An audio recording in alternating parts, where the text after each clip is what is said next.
Hi, I'm Jamie. This is Dead Dodge Garage, and this is a 1964 Chevrolet Belair 4-door sedan. This machine was actually my good friend Fitz's very first car. Now, Fitz is the one responsible for all of the artwork for Dead Dodge Garage, the Dead Dodge Garage website, the landing page, all of the shirt designs, the font that I use. Fitz got this car at 16 or 17, way back in like 07. It was driven some, but for the most part, it's kind of just been sitting around ever since then. The last tabs on the car are dated October 2011. I can assure you that that year, it was probably only driven around a couple of times. Mustache. Around the time this car came home, I had a 1971 Dodge Charger, which I was giving the rattle can resto right next to it in a barn. The mismatched doors are immediately apparent, and there's a story about that. It involves a brand new driver with a learner's permit, a concrete bollard, and a Burger King drive-thru. The original driver's side doors got pretty seriously bashed. Note the damage did just barely extend onto the driver's quarter panel. It's not bad. The doors were pretty well caved in though. So an entire parts car was sourced to fix that. Rather inconveniently, said parts car had shaved door handles. So now this car has shaved door handles. It's been a year and a half since I agreed to get this thing running again and help sell it.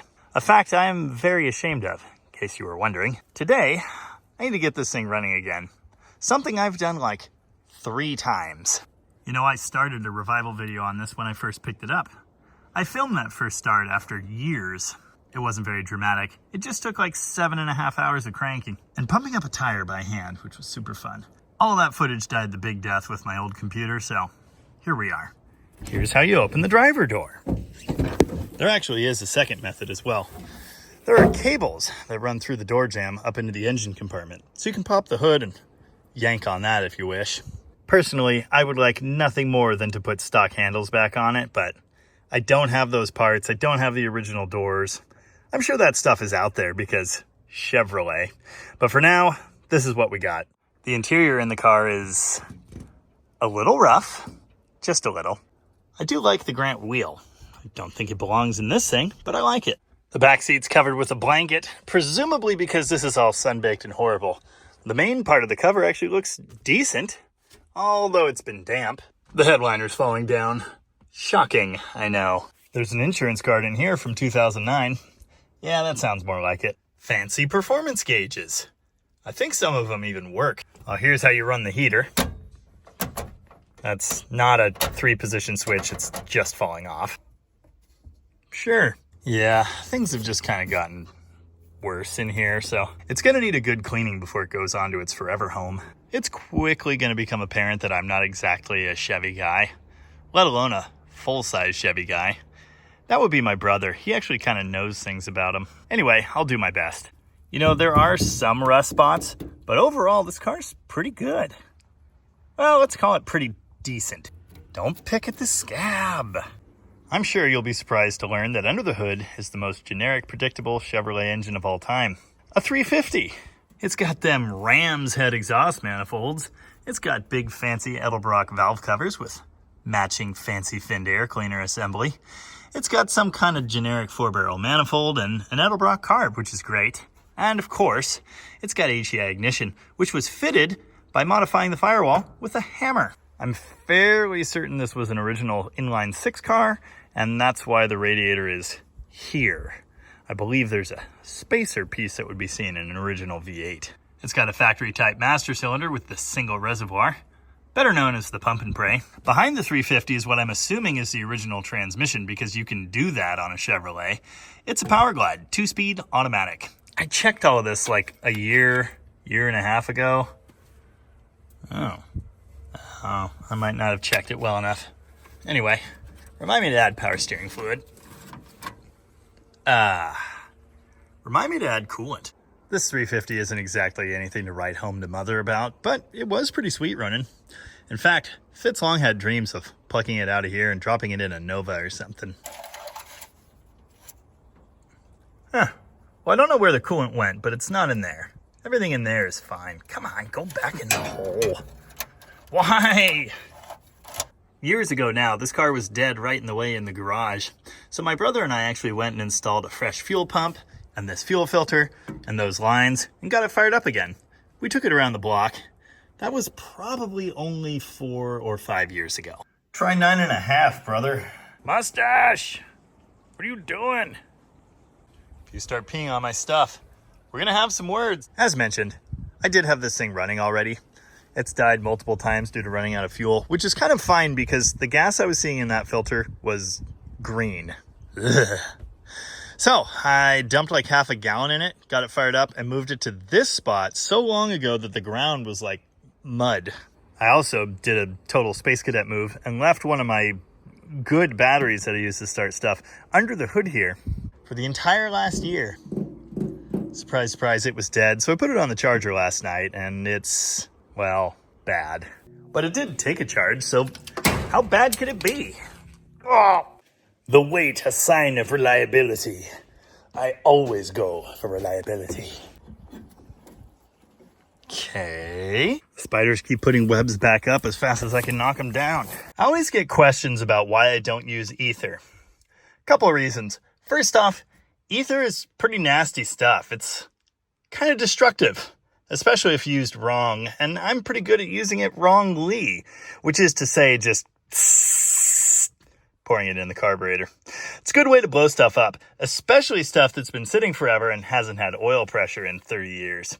So I prefer to just crank engines. It's okay if they don't start immediately. Circulating oil is a good thing. Are we live? I don't even know. Oh yeah. Yeah. The Mostly Dead stereo's doing stuff, so I guess we're live. Every single time. Turning the key to crank and getting one click and then a totally dead electrical system is a classic symptom of a poor connection at the battery. It happens to me all the time and it's really, really annoying. Now, cleaning the terminals and then actually tightening them would be a good way to fix that, but I don't normally do that. I just grab them and kind of scrape them around like this. Generally speaking, that will give a good enough connection to work, but it might take a couple tries. There we go. Yeah, it took 3 tries. Oil pressure. Nice. Cranks over healthy. Yeah. That was easy. Yeah, it's only been like almost a year. That ain't bad. It doesn't want to idle. That should come as no surprise. I dumped a couple gallons of fresh fuel in here. Hopefully that's enough to get some runtime. I'd really like to drive it today. That would be sweet. Now we're idling like nothing ever happened. The odometer shows 66,389.75, let's say, miles. I believe it, but at this point in history, the number of miles doesn't really matter so much as the years. There you go. Purring like a little baby kitty. Again, it's no powerhouse or anything, but it's a pretty sweet running 350. Well, the transmission's low, and I know that because it makes horrible noises and it won't move. It almost moves. There we go. Okay, yeah, power steering's dead too. And I still need coolant. Okay, I'm gonna go find every fluid. Delicious.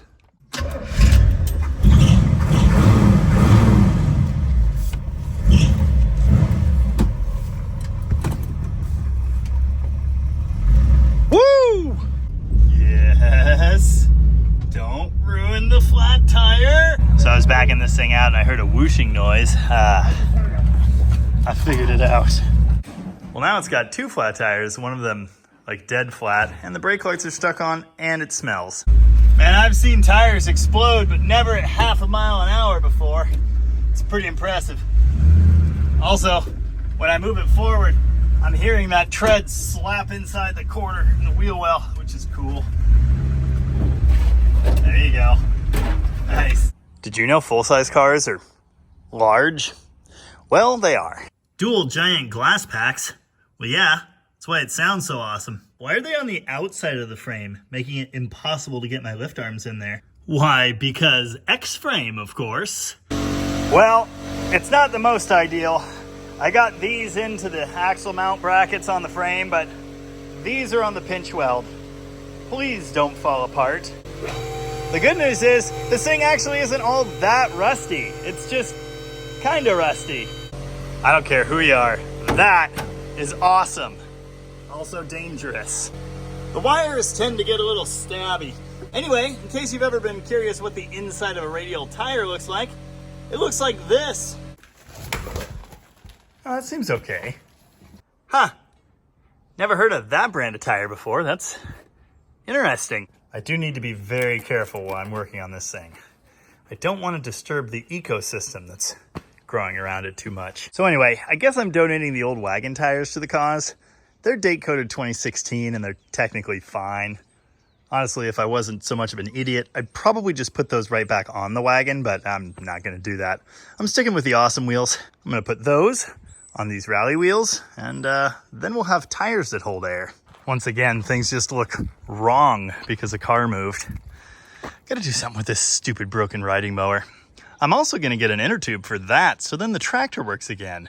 And then I can clear all this, because I need to get a car out of there and install a lift, which is this whole other thing. Note to self, buy tire machine.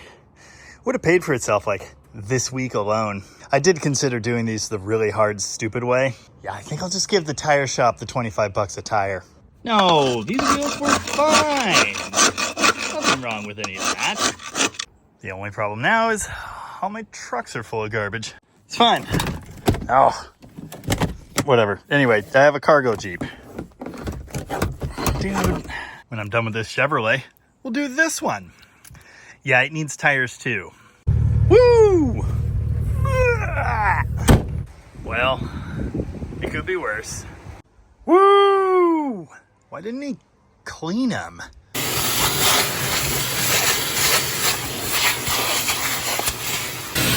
Do you think there might have been a sagging issue? I mentioned the X-frame earlier. In case you don't know why they call it that, yeah, that's why they call it that. Despite having sat outside for the last many years, this thing is very solid underneath. The only rust spots I see in the body from under here, these two floor supports, and it's the same on both sides. Apparently that's the spot muck gathers. Otherwise, this thing's got nice floors, nice trunk, all the important stuff. You know, that might help explain the soft brakes. I added fluid, and I hit the pedal once. It is absolutely perfect. Well, they're perfect, but the lights still stick on. Well, yeah, I mean, I could have just done that, but I like those. Okay, so I broke a lug stud. Oh, it's hot.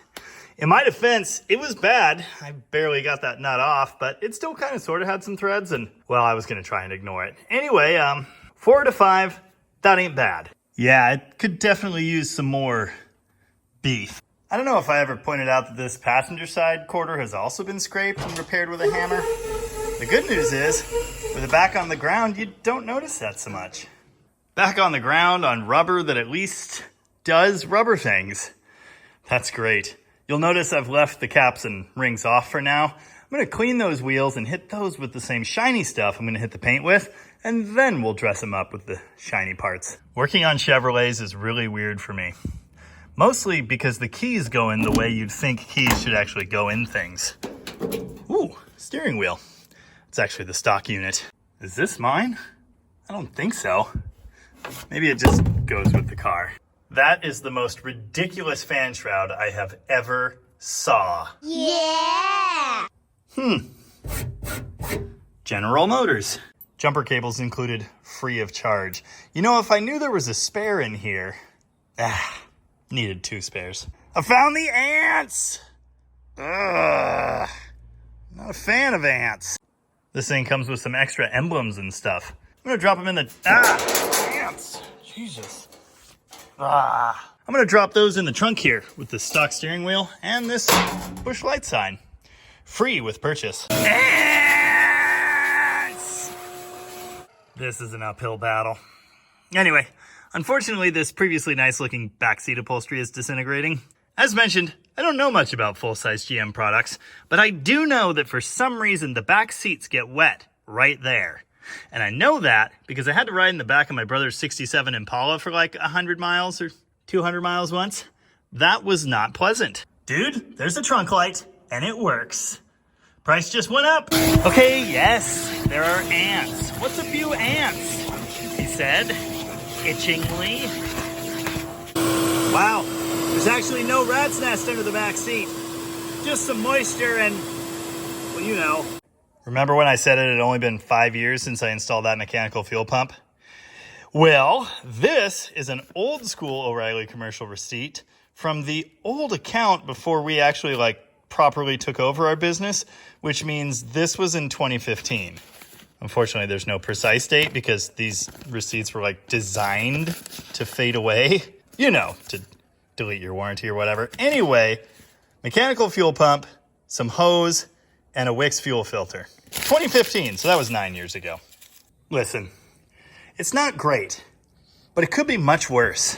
I'm sure this comes as a shock, but unfortunately the carpet here in the front isn't anymore, really. It's pretty bad, and just poking it with the vacuum, it's coming apart. All I wanted to do was remove the moss, but no. You see those 2 holes? This thing definitely used to have a footy gas pedal.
Can't believe how well this thing starts now. The first time I hit the brake pedal, the car tried to drag me into a fence, so that's not great. The front right's gonna need some attention.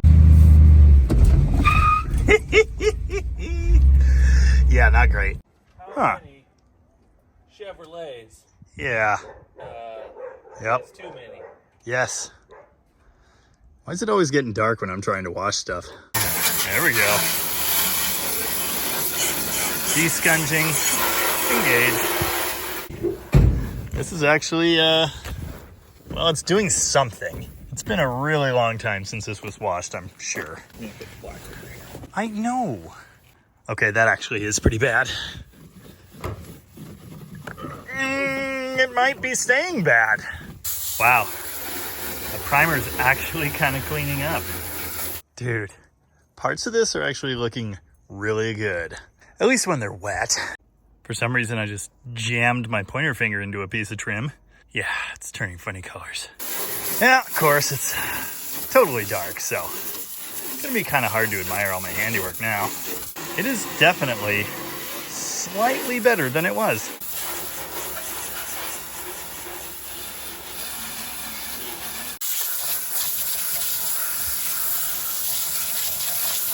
Stage 1, complete.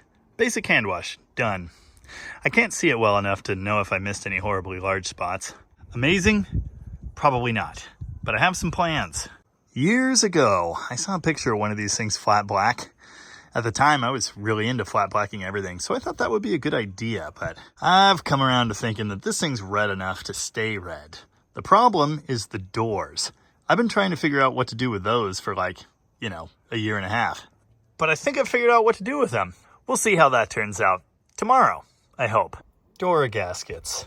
What a good idea. Why do I work on Mopars again? I don't know. Oh, yep, there you go.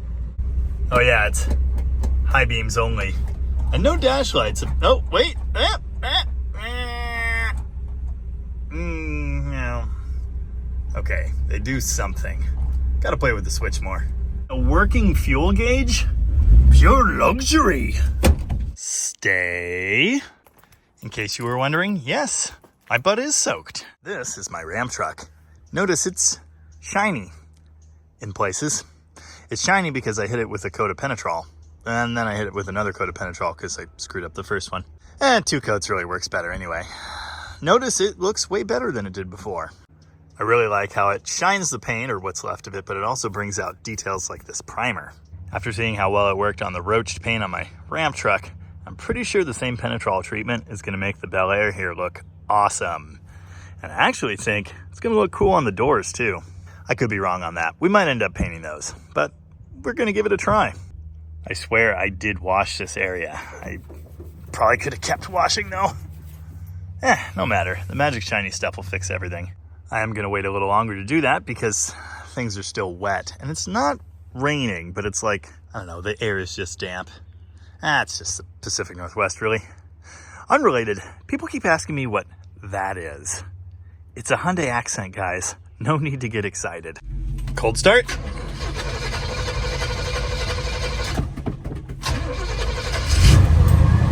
Nice.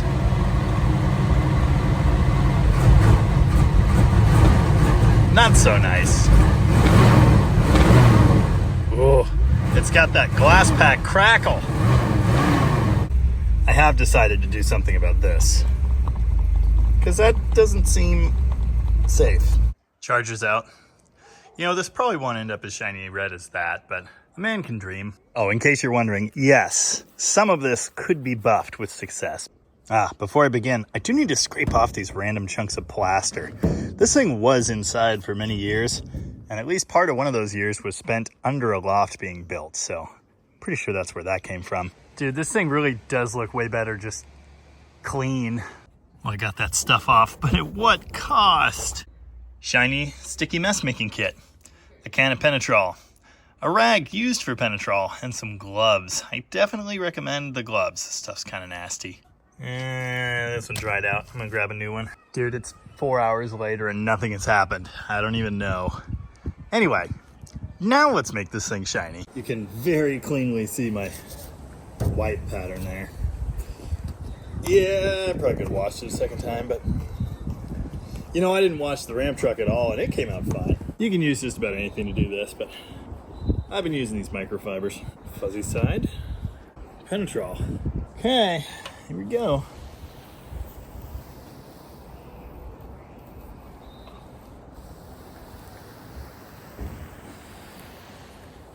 I've learned you kind of want to use a lot.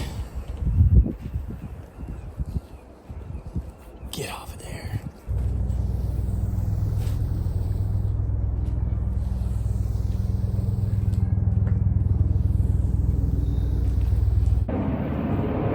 Do try to get total coverage. Any areas you miss will stick out like a sore thumb. Let's start. The paint's all textured down here. It's not going to absorb right there. Well, there's one coat on half of the hood. That took like 2 minutes, something like that. And it looks pretty good. You can see a bit of the stroke pattern I took in there. Now this will self-level to a degree, and it'll smooth some of that out. As it dries, it should become a little bit more even, but you may well still see those marks. A second coat should help take care of all that. As you can see, it's not like super mega amazingly shiny, but it is shiny.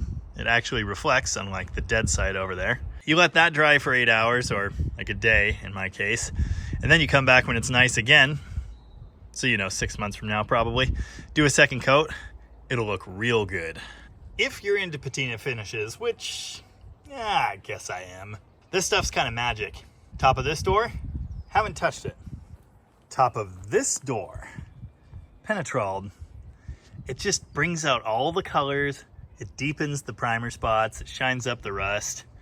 Yeah, it's kind of got that glossy, commercialized patina look, but it is real patina. It's just shiny now. And that's what I love about this stuff. It kind of gives you that clear-coated appearance. It just brings out and highlights all those neat primer season spots while giving it a slick, fancy look. Dude, that looks so much better. It doesn't even look like the same car. All right, I gotta set my phone down and just do the whole thing, or I'm gonna cover it in penetrol, which is not what I want. So I'll see you in a few minutes here. Are you sitting down? Good. Look at that. Now again, that coat needs to dry. It's got to do its thing for some hours. And then it's going to get a second coat, and that should complete the process. As it's drying, that streak pattern is becoming even more obvious. Hopefully on the second coat, it'll get heavy enough that you won't see that. It's just great. Or at least, you know, pretty good. It's not going to stay that glossy, I can almost guarantee it. But it's pretty great looking right now. Look at these doors. They definitely need another coat. I'll tell you that, the primer eats this stuff a whole lot more than actual paint. So they might get 3 or 4 coats to really stand up, but when I first laid it on there at least, they looked great.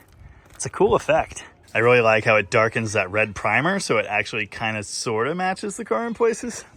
The green is interesting. You know, I was trying not to hit the trim, but now I think maybe I should have just hit all of the trim. Missed a spot.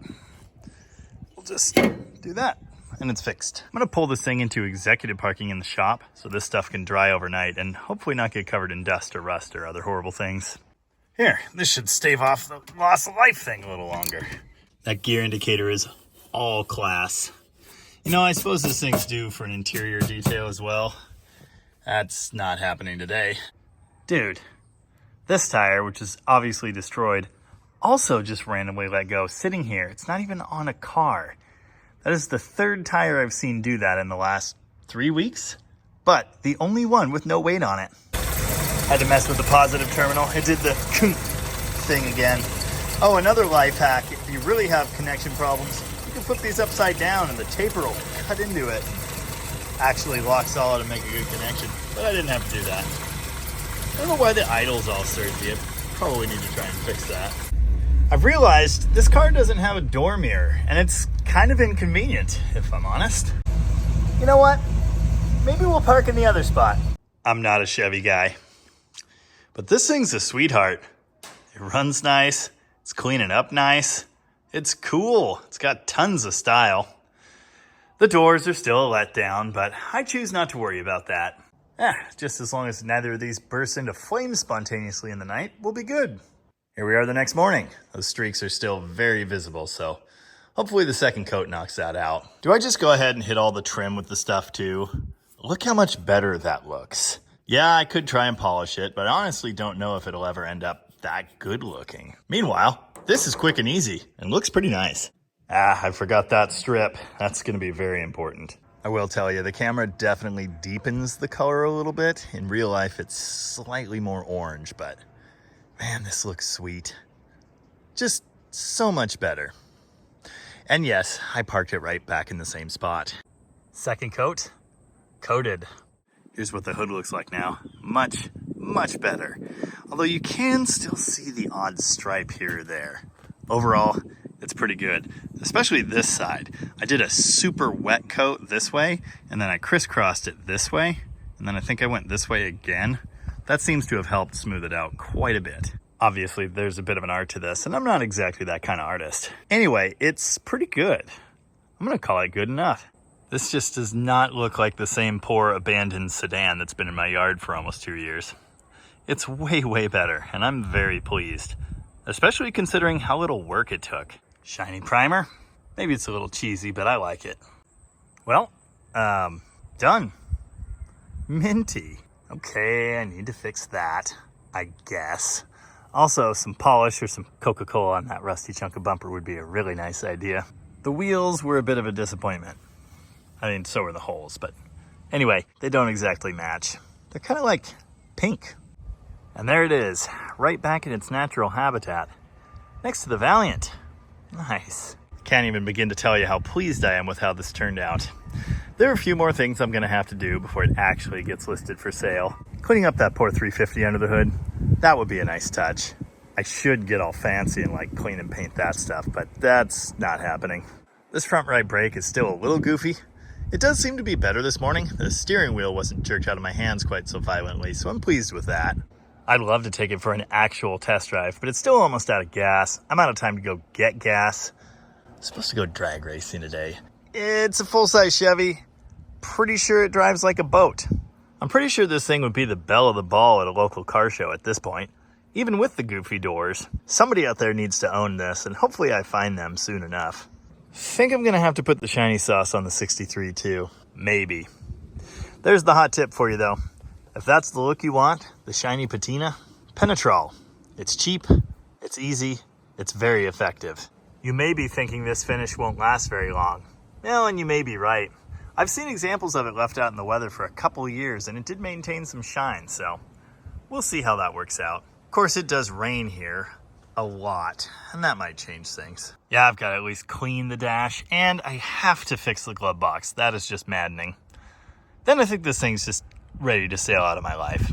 Speaking of which, if you need to own this beautiful, mint, one owner, 1964 Chevrolet Belair, with a 350 under the hood and a power glide behind that, and some missing door handles, well, go ahead and shoot me an email at deaddodgegarage@gmail.com.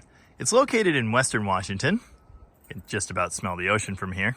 But as you can see, this car isn't exactly a total rusty pile. The price will be reasonable, and I'm happy to help load it on a shipping truck for you too. Or you can take these keys and do one of those will it drive home 500 miles type of video things. Okay, seriously, I gotta get back to TurboSlant 6 stuff. Tune in next time when we'll return to your regularly scheduled Mopar content. Until then, thank you very much for watching. And remember, I ain't here to break it. Just see how far it'll bend.